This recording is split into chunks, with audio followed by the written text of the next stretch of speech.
तो hello everyone. तो हम अपनी क्लास सिक्स्थ इंग्लिश की बुक का चैप्टर 3 करने जा रहे हैं, जिसका नाम है टैरोज रिवॉर्डेड। ठीक है। तो टैरो जो है वो एक वुड कटर है। ठीक है। ये एक अपने काफ़ी थॉटफुल होता है अपने पेरेंट्स के प्रति। ठीक है। अपने पेरेंट्स के लिए बहुत ज़्यादा सोचता है, इसलिए उसे एक रिवॉर्ड मिलता है। हम आगे देखेंगे कहानी में कि उसका रिवॉर्ड क्या होता है। ठीक है। एक जवान लकड़हारा अपने माता पिता के साथ एक एकांत पहाड़ी पर रहता था। ठीक है।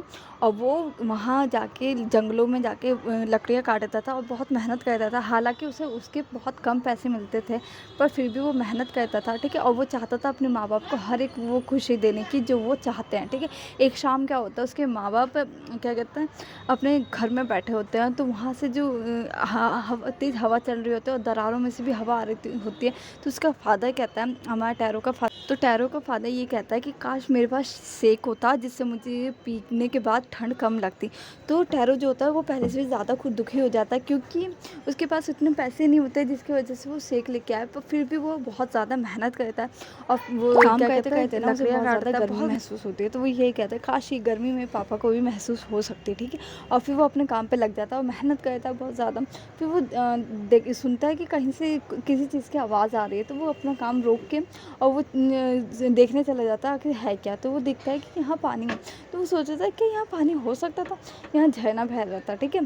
तो फिर वो वहाँ का पानी जब पीता है तो वो अपने पेरेंट्स के लिए वो सेक ले लेता है। ठीक है। किसी बर्तन में। ठीक है। और वो जाके अपने पेरेंट्स को पिलाता है, तो उनकी ठंड काफ़ी कम हो जाती है, उन्हें गर्मी लगने लग जाती है। फिर वहाँ एक लेडी आई होती है। फिर टेरस जो होता है वो क्या कहता है, लेडी को शेक पीने के लिए कहता है, देता है और वो पीती है। काफ़ी उसे अच्छा महसूस होता है। फिर वो जाके सारे मोहल्ले में ये बात बताती है, माउंटेन की कहानी बताती है, क्योंकि टैरो ने भी उसे बता दिया होता है। ठीक है। फिर उस लेडी के बताने के बाद सारे विजिटर्स आए होते हैं टैरो के घर में और वो सबको वो शेक पिलाता है। और उसके बाद क्या होता है कि उसके पास शेक ख़त्म हो जाता है। तो वो अगले दिन जाता है दोबारा से लेने के लिए। ठीक है। फिर वो देखता है कि सारे मोहल्ले के लोग जो है ना, सारे वहाँ लाइन लगा के खड़े हैं शेक के को लेने के लिए। ठीक है।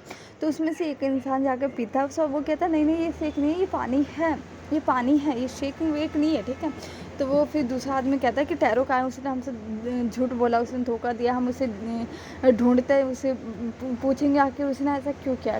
टैरो वहाँ छुपा होता है। फिर वो वहाँ से उठता और फिर जाके झरने का पानी पीता है।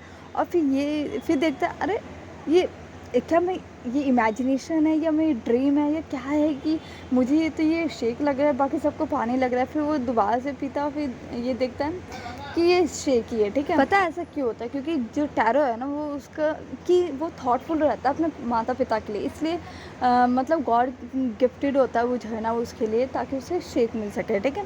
और ये सब कहानी वहाँ के जापान के जो महाराजा होते हैं वो सुनते हैं, तो वो टैरो को रिवॉर्ड देते हैं कुछ सोने के सिक्के। ठीक है। क्योंकि वो ये चाहते हैं कि जो आज की यूथ है ना वो टैरो को समझे, उसकी थॉट को समझे और अपने पेरेंट्स की इज्जत करे, रिस्पेक्ट करे और केयर करे। फिर क्या होता है कि क्या कहते हैं, वहाँ जो झरना होता है उसका नाम भी टैरो के नाम से ही रख दिया जाता है। ठीक है। और ये कहानी यहीं ख़त्म हो जाती है और इस कहानी से हमें ये शिक्षा मिलती है कि हमें भी अपने पेरेंट्स की रिस्पेक्ट करनी चाहिए, केयर करनी चाहिए, बिकॉज़ वो हमारे लिए बहुत कुछ करते हैं। So thank you for watching.